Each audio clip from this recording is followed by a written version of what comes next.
Hi there, we're Chris and Jen.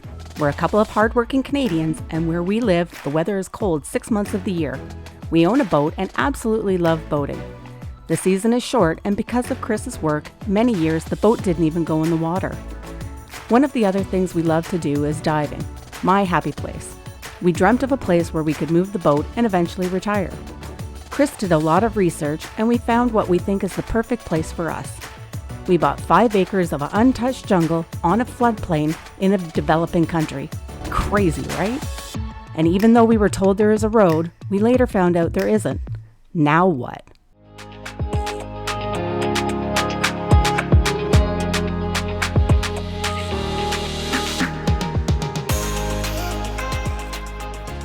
All right, here we are on day, what's today, Friday. Here's the crew. Say what's up! We're looking pretty good over here. This is the side where the little cabanas will go. Although Gregario says I should put my house over here. So now I'm confused. Since we were last here, the guys have done an incredible amount of work, selectively clearing the property just like I had asked. I was so worried we would come back to a desert. That's how you remove a stump. In Belize.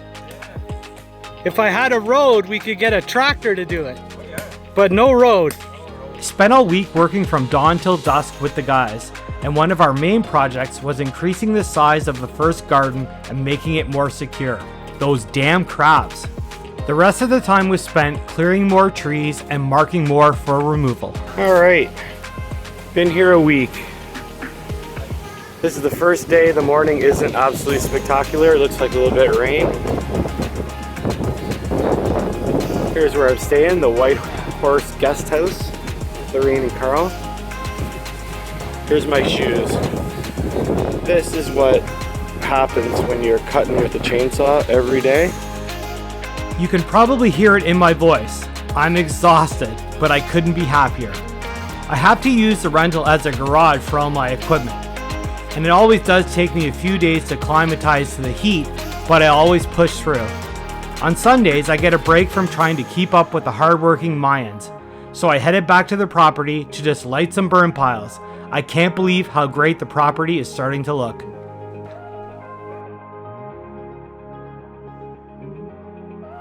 Man, it was so amazing to just be at the property, not having to work, and just chill. I even had my first beer. You will hear me mention the house a few times. When we first started this dream, it was all about moving the boat somewhere warm where we could use it anytime we wanted. After purchasing the property, we started to realize so many people down here put up rental cabanas. That sounds like a great idea. As you will see in the coming episodes, the original plan is always changing, and now the plan is an eco-resort, and currently we have no plans for where we will even live. Maybe on the boat, maybe in a cabana, who knows. Back in Canada, I'm an avid gardener, but gardening in Belize is a whole new level. I was given the name of Miss Emma and told I have to go check out her place. All right, here I am at Emma's. That's her house and has a restaurant in it. And this is her garden, which is absolutely huge. It goes on forever and ever. And she has many things in a bag all ready to go. And then other things you just walk around and her worker digs them out of the ground as you want them. You could literally spend hours and hours here looking at her gardens. I was starting to realize I'm clueless with everything down here.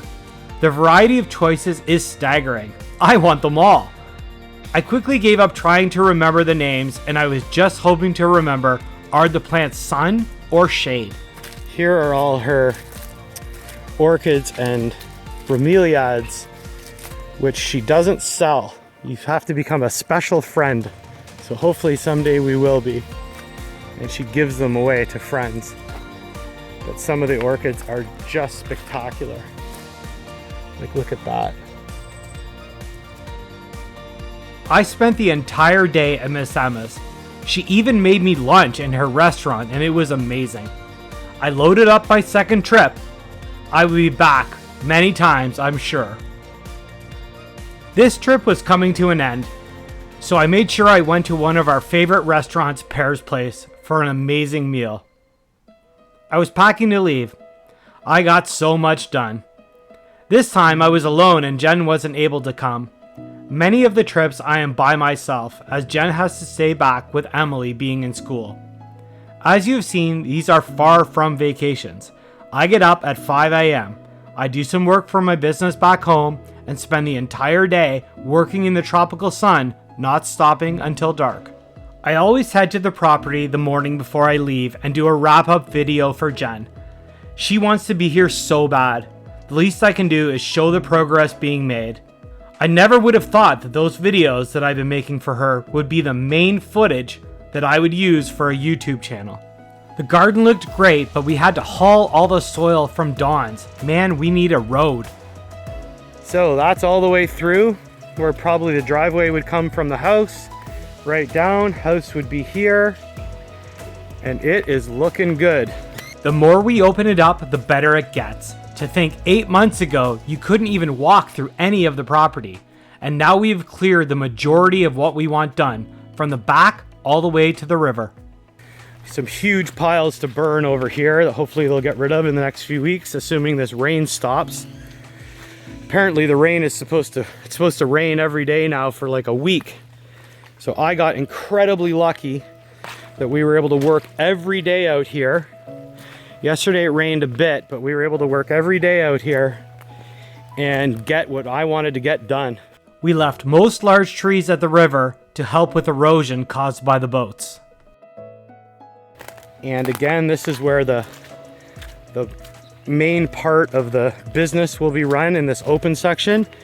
Unfortunately, I had to clear a lot of trees here, which kind of broke my heart, but I have no choice. Had to do it. The center section has a large pool area, a beach area on a 1-acre pond, and the majority of the public spaces. More on the boat slip later, but this is where it is. Yes, it's done. We still had the problem that the property was low, and when it did rain, the water just sat there. It was so flat. The mud gets really bad until the sun dries it out. This is probably the best spot for camping. Right in, oh, there's some birds. Right in through here. On the left, this is where I actually think we might put a couple parking spots for RVs, for large motorhomes.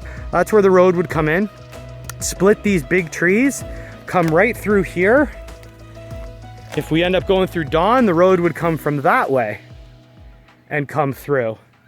The $1 million question will be how we get to our future property, our future house, and how private we want that to be. And we can worry about that later.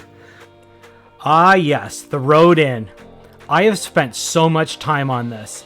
It probably deserves an episode by itself. All I can say is we aren't giving up. Some way, somehow, I will figure out how to get us access. I have tried talking to my neighbors who could provide access, and they have no interest, which I kind of find weird. We're willing to pay for it. I have brought up the subject a few times with our great neighbor Dawn. Hopefully we can work something out. The sun came out just as it was time to head back to Canada. Thanks for watching.